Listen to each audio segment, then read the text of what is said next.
अस्सलाम वालेकुम, मैं metro news updates reporter Azhar Khan. मेरे साथ इस वक्त साबिक़ बल्दिया काउंसलर व कांग्रेस सीनियर लीडर मोइन अली साहब मौजूद है। आइए मौजूदा हालात पर इनसे तफसीली गुफ्तगू करते हैं। मोइन अली साहब, आपका बहुत बहुत इस्तकबाल है मेट्रो न्यूज़ अपडेट्स पर। साबिक़ में हमने इंटरव्यू किया था इलेक्शन के दौरान। अभी कांग्रेस पार्टी इक़्तिदार में आकर 2.5 साल का अरसा गुजर चुका है, यानी कि हाफ़ टर्म हो चुका है। कांग्रेस पार्टी इक़्तिदार में आने से पहले आपने आवाम से कई वादे किए थे, क्या वो वादे पूरे मुकम्मल कर लिए गए? पार्टी की तरफ से रेवंत रेड्डी साहब की तरफ से जो वादे हुए थे उसमें से तकरीबन 50-60% वादे हो चुके हैं और भी वादे इंशाल्लाह बाकी हैं। और कुछ स्कीमात शायद मैं अनकरीब में समझता हूँ सीएम साहब ने अनाउंस किया था, वो भी इंशाल्लाह पूरे हो जाएंगे अगले 2-2.5 साल के अंदर, जो है ना, अगले इलेक्शन से पहले पूरे वादे पूरे हो जाएंगे इंशाल्लाह। मोइन भाई, अभी हम आते हैं अक़लियतों की तरफ।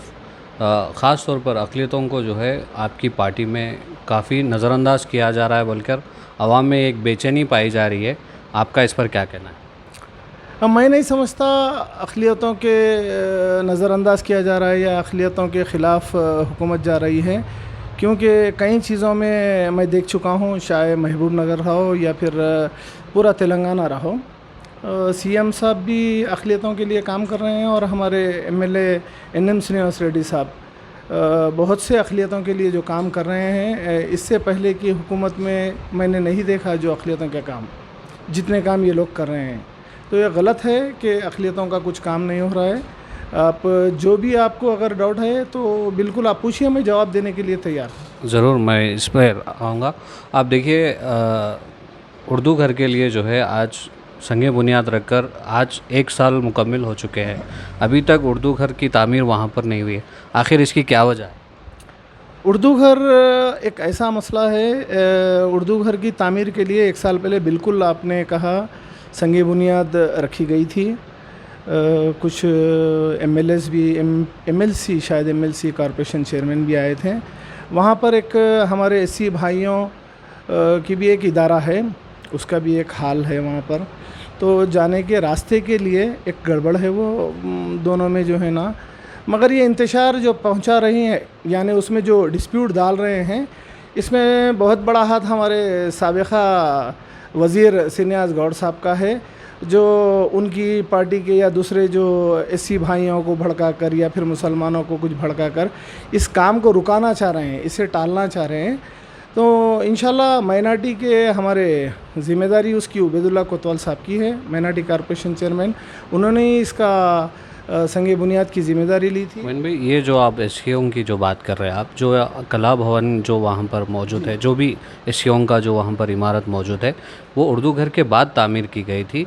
और हाल ही में जो है एक डिस्ट्रिक्ट कलेक्टर ने एक ये तमाम चीज़ों को मद्देनज़र रखते हुए एक कमेटी भी क़ायम की थी, जिसमें तमाम डिस्ट्रिक्ट ऑफिसर्स उसमें मौजूद थे। उन्होंने सर्वे किया, बाज़ाब्ता वहाँ पर वो उर्दू घर की जगह है बोलकर आरडीओ को डायरेक्शंस भी दिए गए थे। इसके बावजूद भी आपकी हुकूमत वहाँ पर उर्दू घर क्यों नहीं बना रही? नहीं, ऐसी बात नहीं है कि हुकूमत नहीं बना रही है। हमारे एमएलए साहब की कोशिश चल रही है इसमें। दो तबक़ों से भी बात हो रही है। मैं समझता हूँ मसले का हल भी तकरीबन हो चुका है। तो मेरा मशवरा है कि चाहे हमारे एससी भाई हो या फिर हमारे मुस्लिम भाई हो, वो दो लोग जो है ना बैठकर सही फ़ैसला ले, इंतशार फैलाने से बेहतर। अवाम में तो ये मैसेज जा रहा है कि दोनों के दरमियान लड़ाने की कोशिश की जा रही है, क्योंकि साबिक़ में आप देखिए कलेक्टर ने एक इजलास बुलाया था जहाँ पर दोनों तबके के लोग मौजूद थे। वहाँ पर कई क़ायदीन ने जो है इल्ज़ाम लगाया कि यहाँ पर लड़ाने का काम किया जा रहा है। देखिए, अगर पार्टी लेवल पे बात करूँ तो पिछली बार जो कलेक्टर मैडम के पास जो मीटिंग हुई थी जी, उसमें अक़लियतों से पार्टी टीआरएस गवर्नमेंट या टीआरएस पार्टी की तरफ से सिर्फ 2-3 लोग शायद थे, बाकी के दूसरे तंजीमों के लोग थे जो एक दूसरे से इत्तेफाक नहीं रखते। हुकूमत किसी की भी रहो, वो लोग पहली चीज़ इत्तेफाक नहीं रखते और काम को रुकाना, ताख़ीर करना और हुकूमत को बदनाम करना, ऐसी चीज़ों में जो है ना बहुत आगे रहते हैं ये लोग कि इसको काम को कैसे डिले करें, कैसे ताख़ीर करें। तो हमारे एमएलए साहब कोशिश में हैं कि जल्द से जल्द उसका काम हो और इंशाल्लाह होगा काम। आप देखेंगे, मैं बता रहा हूँ, इंशाल्लाह अब होगा काम, आप देखेंगे भी बराबर। चलिए ठीक है, हम दूसरी तरफ आते हैं। हज हौज़ का एक मसला था। साबिक़ हुकूमत में 4 मरतबा इस मिनी हज हौज़ के लिए मुख्तलिफ़ मकामात पर संग बुनियाद रखा गया था। आखिरकार साबिक़ वज़ीर ने मौला अली गुट्टा पर इसकी तामीर करने का फ़ैसला किया था और उन्होंने तकरीबन आधा काम जो है उसका मुकम्मल करवाया। उस इमारत को भी पूरी तरह से जो है अधूरा छोड़ दिया गया। अब तक उस पर कोई अक़लियती क़ायदीन दिलचस्पी नहीं ले रहे हैं। आप क्यों इस पर तवज्जो नहीं देते आपकी पार्टी की तरफ से?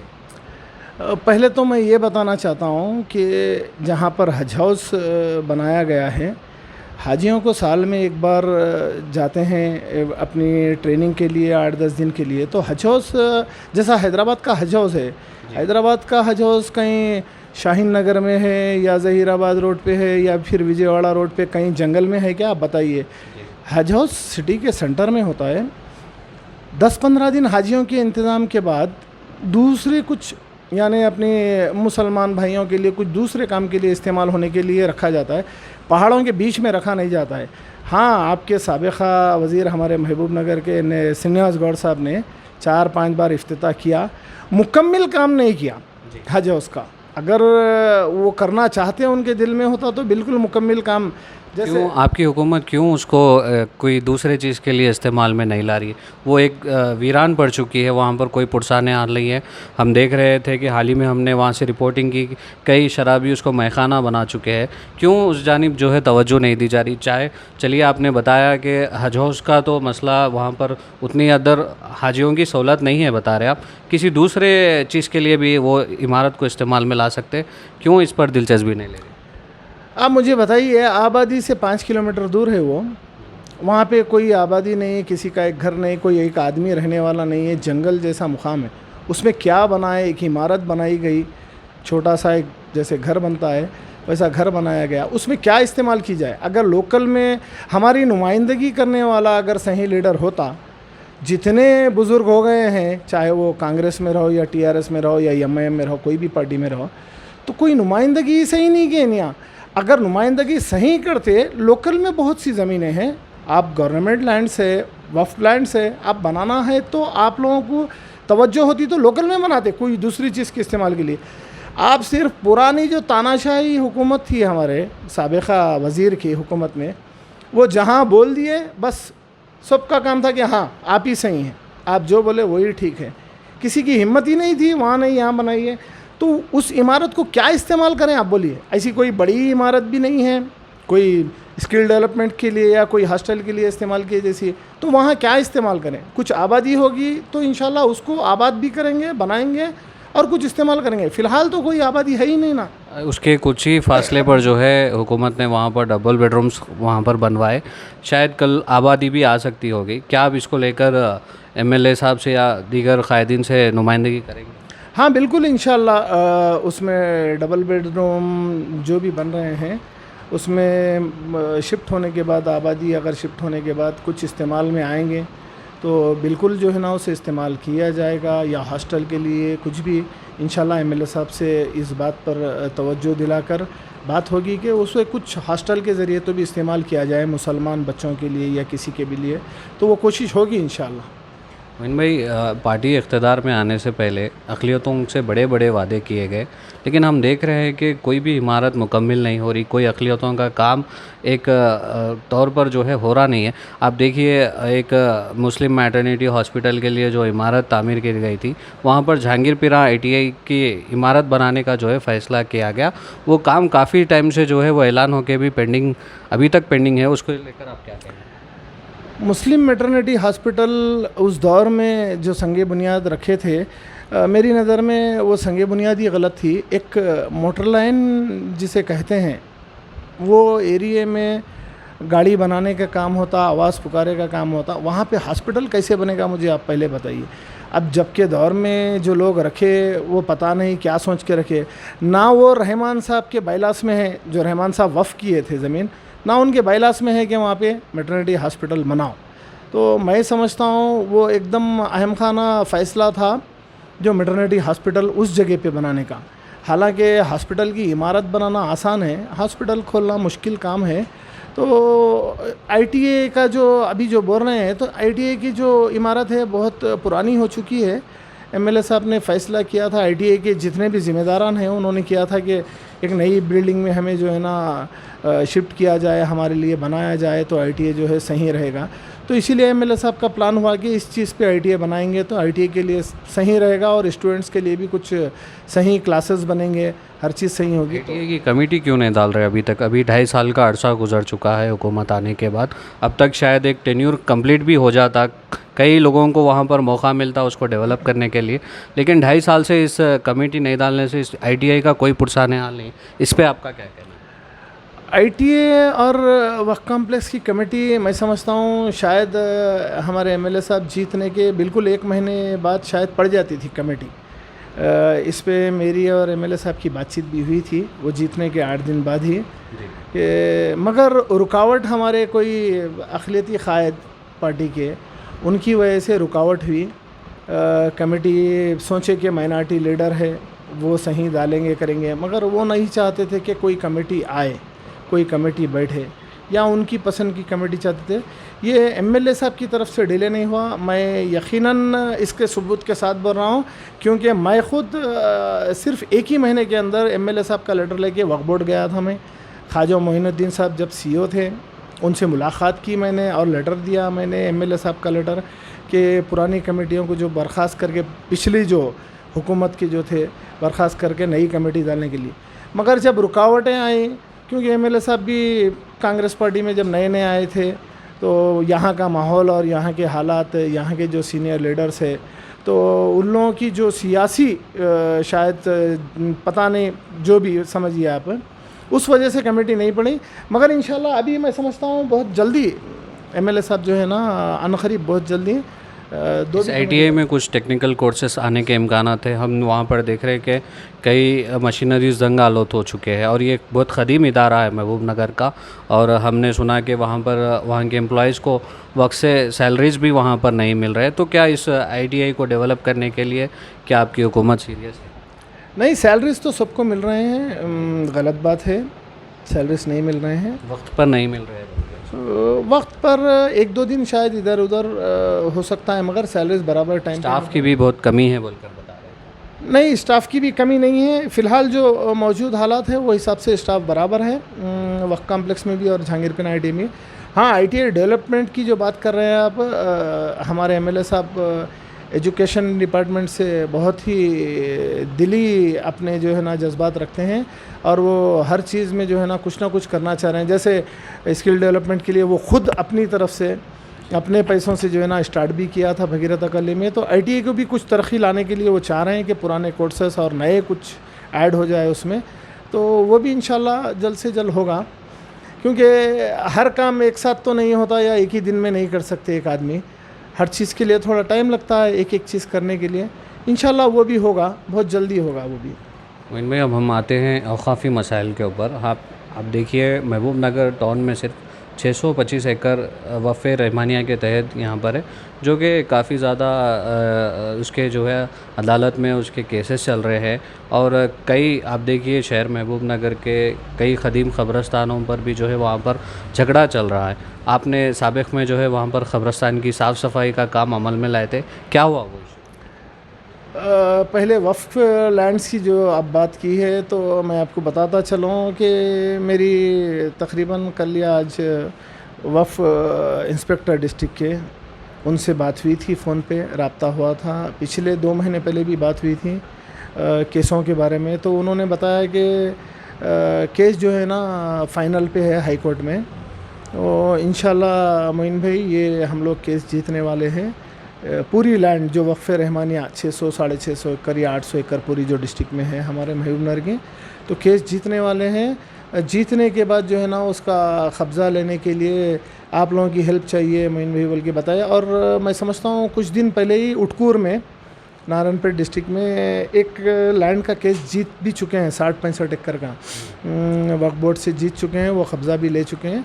तो इंशाल्लाह ये ज़मीनें भी जैसे ही केस जीतेंगे तो बराबर हम मुस्लिम नौजवान मिलकर वो ज़मीन जैसे भी हदबंदी करना है, जो भी करना है, वक्फ बोर्ड से रब्ता कर हम करेंगे। और रही बात आप शाह कलंदर क़ब्रस्तान की जो बात कर रहे हैं, हाँ, हम नौजवानों ने साफ़ सफाई की थी, उसमें कुछ डिस्प्यूट भी था और अपने पैसों से साफ़ सफाई की, कुछ दोस्तों की मदद से, और दीवार भी जो है ना उठाने का जो है ना इंतज़ाम किया गया था। उसमें एक बोर भी डाले थे हम वहाँ के काउंसलर की मदद से।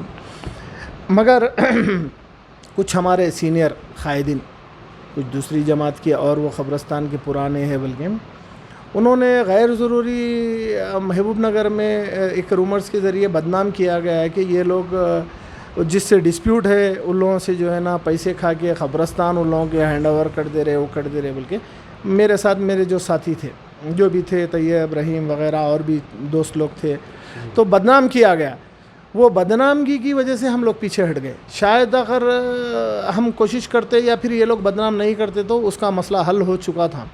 सामने वालों से हम ये भी बात कर चुके थे कि तुमको कुछ पैसे चाहिए, रजिस्टर्ड है डॉक्यूमेंट, तो हम चंदा करके अपनी तरफ से देंगे, बल्कि ये भी बात हुई थी।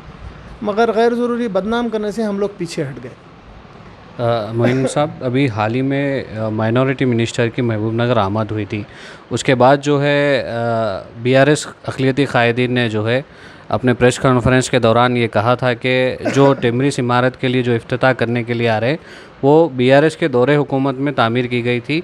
सिर्फ कांग्रेस वाले आके उसको सिर्फ रिबन काटे। इस पर आप कितनी सच्चाई है? आप बीआरएस गवर्नमेंट में बहुत से काम आधे अधूरे हुए। कॉन्ट्रैक्टरों को बग़ैर पैसे दिए के भी जो है ना ज़बरदस्ती काम कराया गया।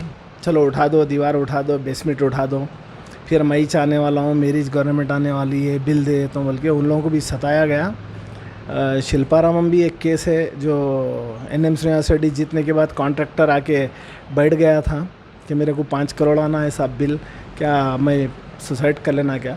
तो ये बताना चाह रहा हूँ कि बिल्डिंग का इफ्तिताह तो रखा गया था, मुझे याद है, मगर मुकम्मिल हुई थी उसका सबूत अगर सामने जो बीआरएस के लीडर्स जो भी इस आवाज़ उठा रहे हैं और गैर ज़रूरी अल्फाज जो अज़हरुद्दीन साहब को और हमारे फ़हीम कुरैशी साहब को बोल रहे हैं, मैं उसका जवाब देना चाहता हूँ कि आधे अधूरे बिल्डिंग बनाना और जो है ना आपके जो जब के वज़ीर थे उनको सवाल करना आप लोगों को पहले नहीं आता था, सबकी ज़बान बंद रहती थी।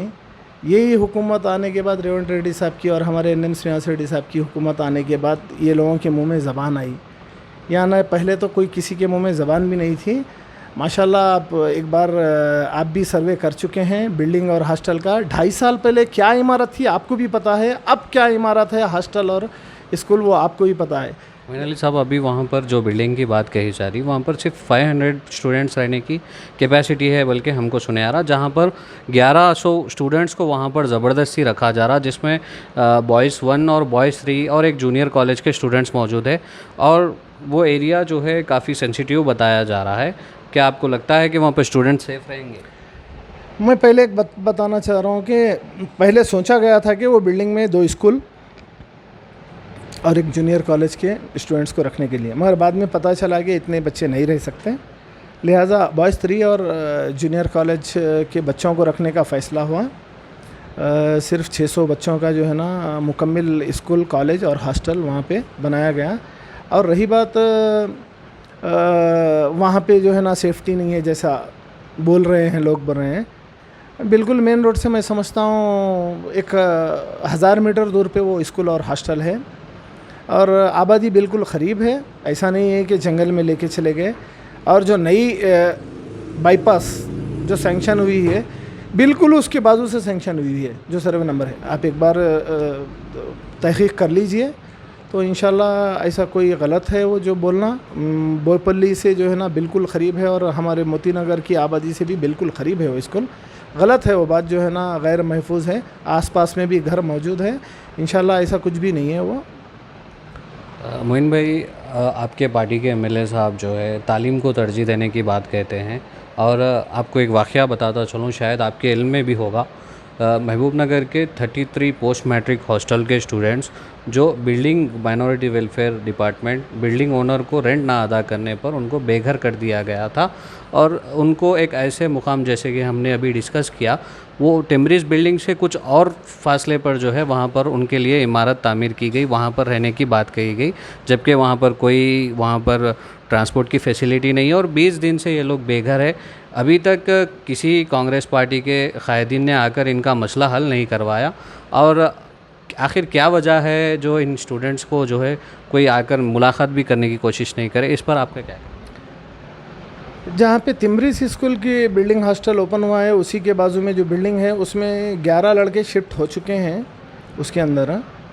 रही बात ट्रांसपोर्टेशन की, तो गवर्नमेंट की अपनी ओन बिल्डिंग में जब किराया बचा के रख रहे हैं तो बच्चों का ट्रांसपोर्टेशन में भी ऐसा कोई बुरा नहीं है, वहाँ से ट्रांसपोर्टेशन है। सिटी में आने के लिए, टाउन में आने के लिए थोड़ा बहुत 10 मिनट का फासला है। तो पहले जो उसके बिल्स नहीं आए वो डीएमडब्ल्यू की गलती मानिए या फिर नुमाइंदगी करने वालों की गलती मानिए। इसमें कोई चीफ मिनिस्टर या एमएलए साहब की गलती नहीं है कि हॉस्टल को किराया जा रहा है कि नहीं जा रहा है ओनर को। ये डीएमडब्ल्यू का काम है, ये ऑफिशियल काम है, जो ओनर है उसको किराया पहुंचाना है। हाँ कि ओनर्स की भी गलती है कि अचानक ऐसे निकालना, मगर मसले का हल हो चुका था टेम्पररी। हम भी, मैं और मेरे भाईजाद जो है ना, दोनों मिल के मकसूद रूम रखे थे, आपको भी पता है।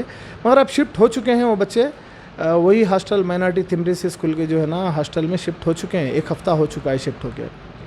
मोइन अली साहब, कांग्रेस पार्टी महबूबनगर में नहीं बल्कि पूरे रियासत भर में अक़लियतों से कई वादे किए थे, जिसमें उन्होंने इक़्तिदार में आने से पहले एक माइनॉरिटी डिक्लेरेशन बनवाया था जिसमें तमाम वादे किए गए थे।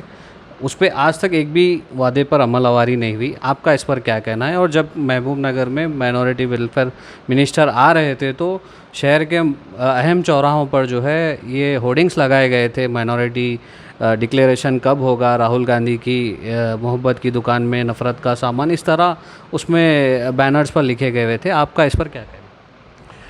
मैं ये कहना चाहता हूँ, डिक्लेरेशन, माइनॉरिटी डिक्लेरेशन में पूरे काम जो है ना मुकम्मल नहीं हुए, ये बात गलत है। उसमें कुछ हुए भी हैं, जैसे कि जनरल में माइनॉरिटी भी आती है, जनरल में भी, जिसमें आपको जो है ना करंट भी मिला, आपको जो है राशन कार्ड भी मिला, फ्री करंट मिला, सब्सिडी सिलेंडर पे मिली, जैसा बस भी लेडीज़ के लिए है और माइनॉरिटी के लिए कुछ। मैं एक बात कहना चाहता हूँ, 2014 में केसीआर साहब 100 दिन में माइनॉरिटी 12% रिजर्वेशन देने वाले थे। दिए क्या? 10 साल में सिर्फ 100 दिन में देने वाले थे, वादा किए थे वो। तो कलकत्ता की बेस पे लाऊंगा, तमिलनाडु की बेस पे लाऊंगा, कोर्ट से लाऊंगा, फलां से लाऊंगा, तो कोई रिजर्वेशन नहीं लाए। वही 4% रिजर्वेशन वाईएस राजशेखर रेड्डी साहब के पीरियड में, जो शब्बीर अली साहब ने नुमाइंदगी की थी, आज भी वही चल रहे हैं 4% रिजर्वेशन हमारे तेलंगाना में। तो मैं पहले, आप जो 10 साल में वादे किए थे वो मुकम्मल किए क्या? पहले आप झांक के देख लीजिए। हाँ, डिक्लेरेशन आप सवाल कब करिए, 5 साल मुकम्मल जब ये गवर्नमेंट के हो गए, जब अगर नहीं करे हमारे रेवंत रेड्डी साहब, हमारी हुकूमत, तो जब करिए। आप 2-2.5 साल में जो है ना सवालात करना स्टार्ट कर दिए। बहुत से स्कीमें हैं लागू करने के लिए, वक्त लगेगा। जैसा आप लोग 10 साल के अंदर बड़ी मुश्किल से 1-2 काम किए, हम तो 2.5 साल में कर चुके हैं वो काम, हमारे रेवंत रेड्डी साहब। थोड़ा वक्त दीजिए, इंशाल्लाह वो भी हो जाएगा। मोइन अली साहब, साबिक़ रियासती वज़ीर श्रीनिवास गौड़ साहब, उनके दौरे हुकूमत में जितने इमारतें तामीर करवाएं, मसलन मल्टी स्पेशलिटी हॉस्पिटल है, एक शिल्पा रामम है, ऐसे कई मुकामात पर वो ख़ुद दौरा कर रहे हैं और प्रेस कॉन्फ्रेंस के ज़रिए कांग्रेस को अपने शदीद तनक़ीद का निशाना बना रहे हैं। उनका कहना है कि कांग्रेस पार्टी जो है इन बड़े बड़े प्रोजेक्ट्स को जो है अधूरा छोड़ दी है। बल्कि इस पर आपका क्या कहना? मैं थोड़ी देर पहले आपको बताया था, बिल्डिंग बनाना कॉन्ट्रैक्टर को पकड़ के आसान है। आप हॉस्पिटल का काम स्टार्ट कर रहे थे, मल्टी स्पेशलिस्ट बन रहे, आप वही 4 दीवारें उठाए थे। मौजूदा हुकूमत क्यों इसको कंप्लीट नहीं करती? तो आप मुकम्मल करने के लिए थोड़ा वक्त लगेगा। इंस्ट्रूमेंट, उसके जो सामान है हॉस्पिटल के लिए, मशीनरीज है, बहुत सी चीज़ें हैं। एक हॉस्पिटल छोटा सा अगर कोई प्राइवेट भी खोलना चाह रहा तो उसको टाइम लगता। ये तो बहुत बड़ा हॉस्पिटल है महबूबनगर के लिए, तो कुछ ताख़ीर हो रही है कुछ कामों की वजह से। तकरीबन उसके अंदर जो है ना सामान भी पहुंच चुका है। शायद मैं समझता हूँ अनक़रीब सीएम साहब उसकी ओपनिंग के लिए आएंगे।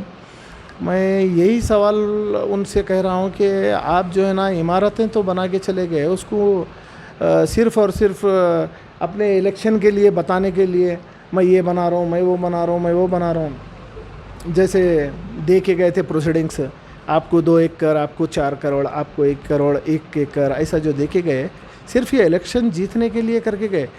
इसको मुकम्मिल पहुंचाने के लिए जो है ना उसके रास्ता बीच अदर जो है ना सिर्फ अपने इलेक्शन के लिए करें, जितने भी काम करें।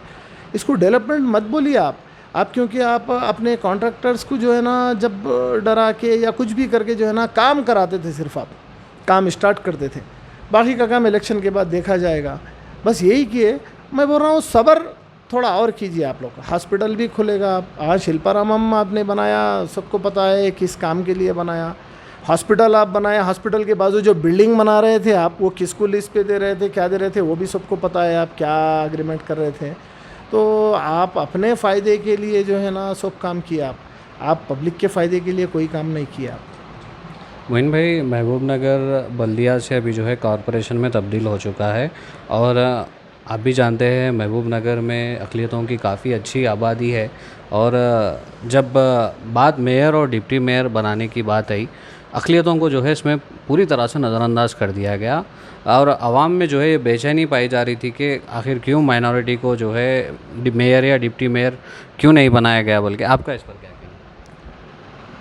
शायद मैं समझता हूँ इस बार मेयर ही माइनॉरिटी का बनने वाला था। हमारे चीफ मिनिस्टर साहब ने भी कहा था इलेक्शन का रिज़ल्ट आने के बाद। इस मौजू पे मैं बोलना तो मुनासिब नहीं समझ रहा था, मगर जब आपका सवाल आया है, पब्लिक में बेचैनी है, तो जवाब देना चाह रहा हूँ। तो इसको हमारे अक़लियती क़ायद जो पार्टी के बड़े लीडर हैं, उन्हों और उनके साथियों की एक सियासी जो है ना एक प्लानिंग थी जिससे मेयर नहीं बना। रही बात डिप्टी मेयर तो वो अपने बेटे को बनाने के लिए बहुत से लोगों को हराए भी वो लोग, बहुत सी सियासत चले। क्या आप मानते हैं कि आपकी हार की वजह भी वही है? बिल्कुल 100% जो है ना मेरी हार की वजह वही है और बहुत से लोगों की हार की वजह वही है।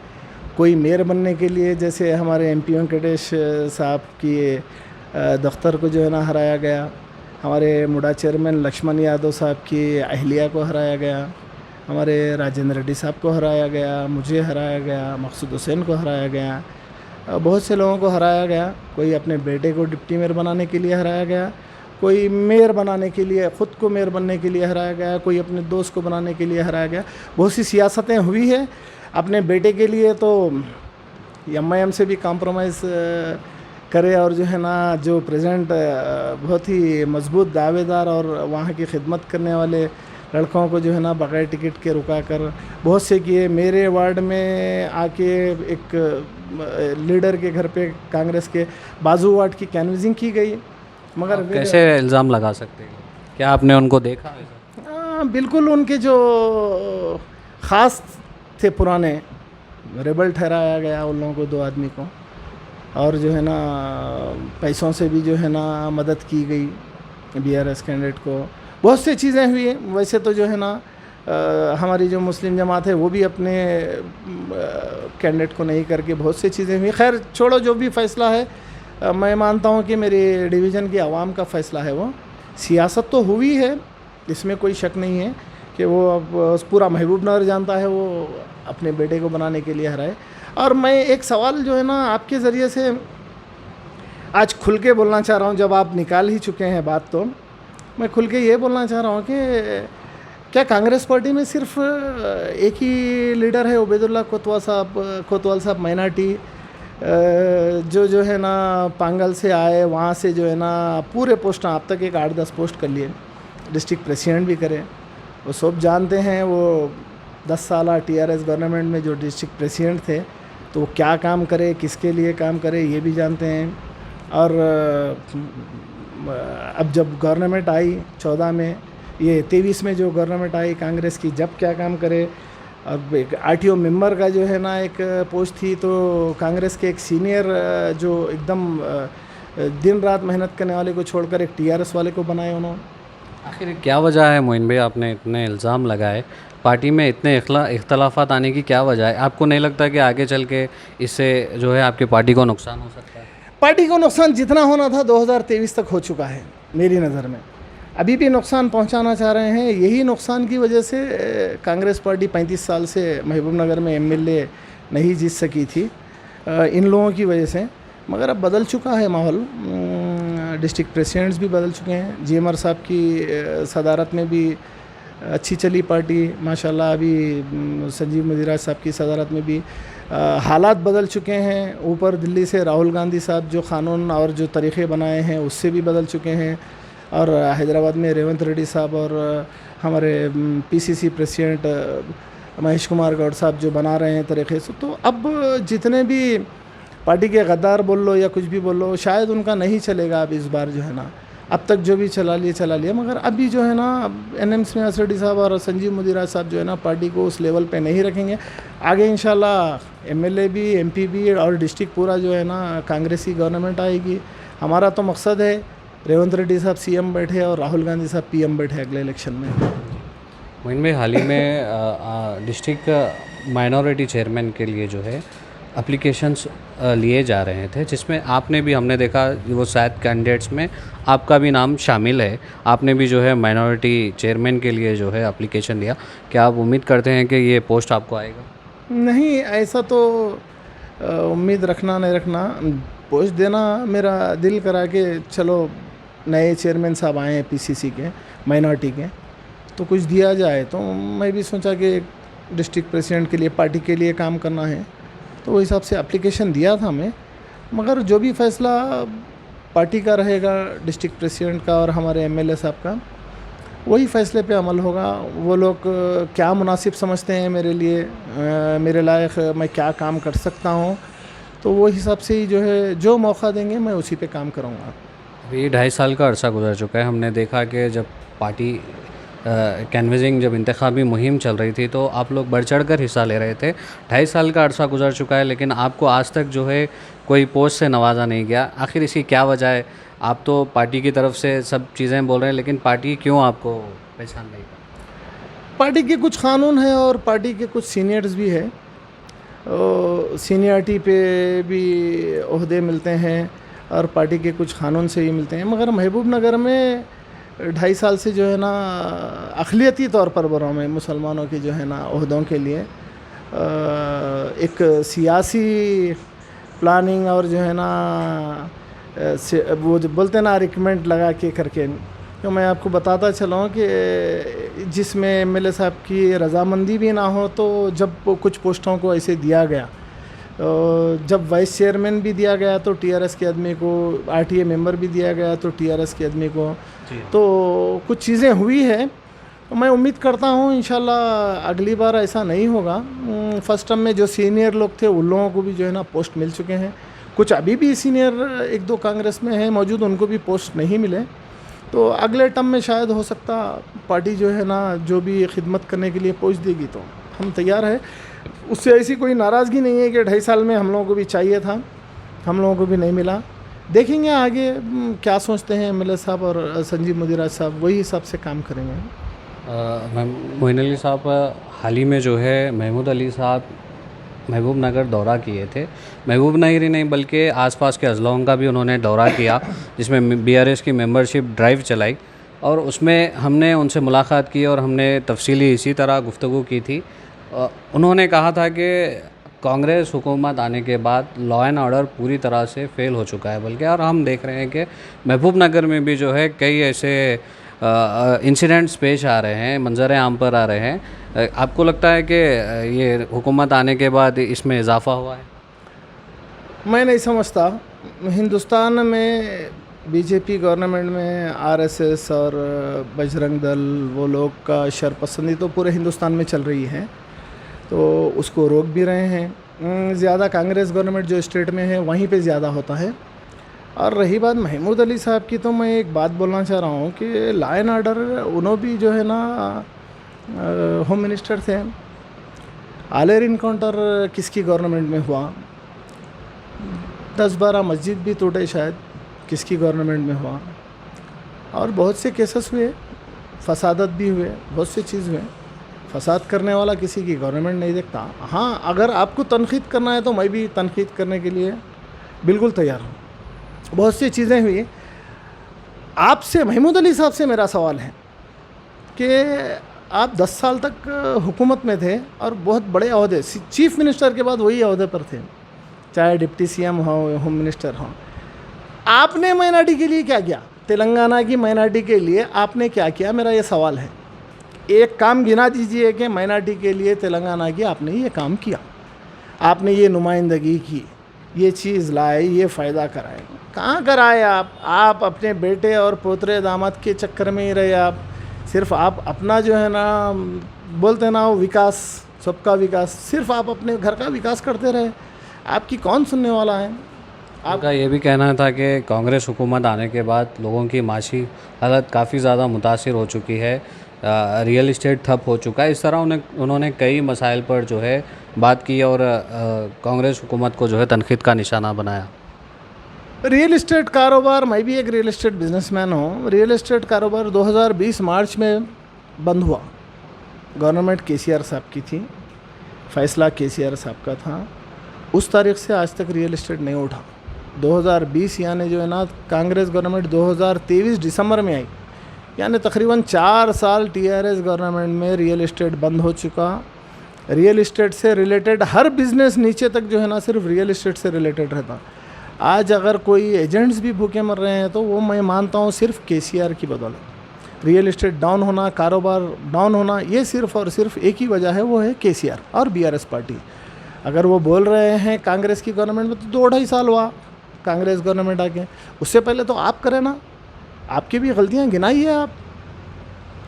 आप बहुत चीज़ कर चुके हैं आप लोग, जैसे कि लाखों जो है ना करोड़ आप लोग का खर्चा कर चुके हैं। और कालेश्वरम के ज़रिए, मिशन भगीरथा, मिशन काकतिया, कई चीज़ों से आप जो है ना लाखों करोड़ खर्चा कर चुके हैं। आप ख़जाना खाली करके आप दे चुके हैं।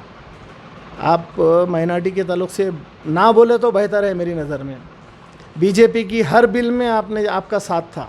सेंट्रल में मुसलमानों के ख़िलाफ़ जितने बिल आए उसमें सब आपका साथ था। तो लिहाजा मेरी एक एडवाइस है महमूद अली साहब को, रिटायरमेंट ले लीजिए, बैठ जाइए। हम लोगों से जो है ना तनकीद उठाने से बेहतर है कि आप रेस्ट करिए। आप मोइन अली साहब, आखिरी में मेरा सवाल यही है कि आपने पार्टी को इक़्तिदार में लाने के लिए काफ़ी जद्दोजहद तो की, कई वादे भी किए, अभी कुछ काम ना होने की वजह से आवाम में काफ़ी ज़्यादा बेचैनी है। आवाम की बेचैनी को क्या आप ये अगले 2.5 साल में मुकम्मल कर लेंगे? मैं आवाम को एक मैसेज देना चाह रहा हूँ आपके ये सवाल पे, आवाम को, कि 10 साल आप जो है ना बीआरएस गवर्नमेंट देख चुके हैं। बीआरएस गवर्नमेंट में क्या स्कीम्स आए हैं। माइनॉरिटी लोन के नाम पे हम लोगों को 2014-15 में एक बार माइनॉरिटी लोन दिया गया, फिर 23 इलेक्शन से बिफोर माइनॉरिटी लोन दिया गया एक ही साल में। बाकी हम लोगों को दिया क्या गया? ये लोग बीआरएस लीडर्स बोलते 204 स्कूल बनाए, माइनॉरिटी स्कूल बनाए, शादी मुबारक बनाए, डबल बेडरूम बनाए, वो बनाए बोला। तो मैं एक बात कहना चाहता हूँ, कांग्रेस गवर्नमेंट में वाईएस राजशेखर रेड्डी साहब जो है ना 108, 104 लाए। आप जो है ना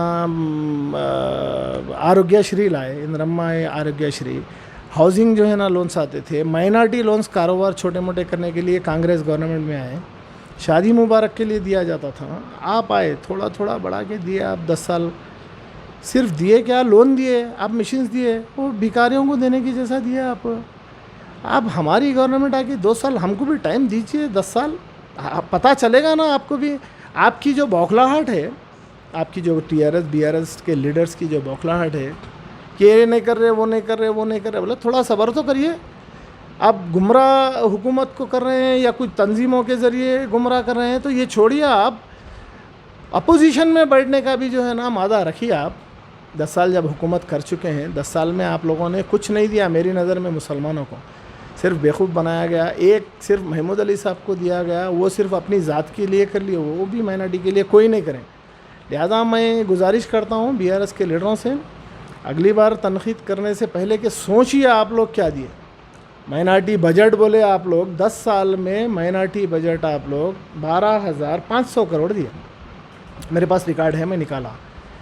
तो 12,500 करोड़ में इस्तेमाल सिर्फ 5,700 करोड़ इस्तेमाल हुआ, यानी बिल्कुल 40% इस्तेमाल हुआ।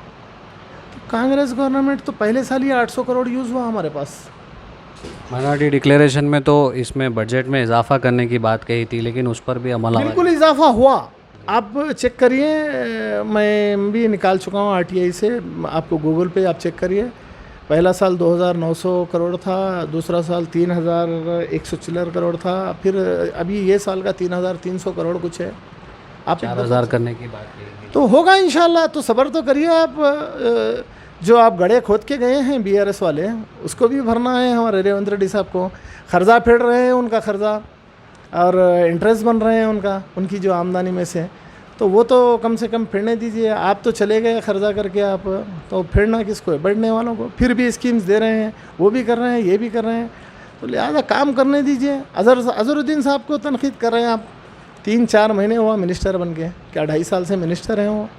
थोड़ा आप उनको भी मौका दीजिए। आप वक्त गुजारने के बाद आप बोलिए कि आप सही नहीं करें।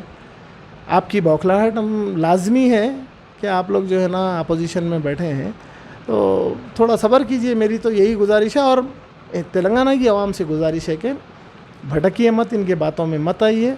इंदिरम्मा इल्लू के घर बन रहे हैं, दूसरे स्कीम्स भी आ रहे हैं, आगे भी हर घर के औरत को 2,500 जो है ना वो भी स्कीम आएगी, आपको स्कॉलरशिप भी आएगी। थोड़ा थोड़ा आ रहा है, सब अपने हिसाब से हर चीज़ चल रही है। तो आप भटकिए मत, आप आराम से रहिए अपने घर में। पूरे स्कीम और पूरी सहूलत आप लोगों को मिलेगी सीएम रेवंत रेड्डी साहब की तरफ से। बहुत बहुत शुक्रिया। आप मौजूदा हालात पे तफसीली गुफ्तगू की। हम ये सुन रहे थे आप जनाब मोइन अली साहब से। इन्होंने पार्टी को इक़्तिदार में लाने के लिए अक़लियतों की तरफ से काफ़ी ज़्यादा जद्दोजहद की थी, और अक़लियतों में काफ़ी ज़्यादा नाराज़गी पाई जा रही थी। लोग पूछ रहे थे कि जो लोग इक़्तिदार में लाने की बात कर रहे हैं उन लोगों से आप सवाल करिए। बल्कि तो आज हमने मोइन अली साहब से मौजूदा हालात पर, तमाम मसाइल पर, महबूब नगर के अक़लियतों के मसाइल पर और तमाम मसाइल पर जो है हमने गुफ्तगू की, और इन्होंने तफसीली गुफ्तगू के दौरान जो है तमाम तफसीलात हमको बताए। मिलते हैं अगले शख्स के साथ। हम अपोजिशन पार्टीज़ के नुमाइंदों से भी जो है तफसीली गुफ्तगू करेंगे, उनसे भी सवाल करेंगे, और मौजूदा हुकूमत के नुमाइंदों से और ऑफिशियल से भी जो है सवाल करेंगे। बहुत बहुत शुक्रिया। और भी अपडेट्स के लिए आप हमारे साथ बने रहिए, देखते रहिए आपका अपना पसंदीदा channel video journalist Rahman Khan के साथ। मैं Azhar Khan, metro news updates, महबूब नगर।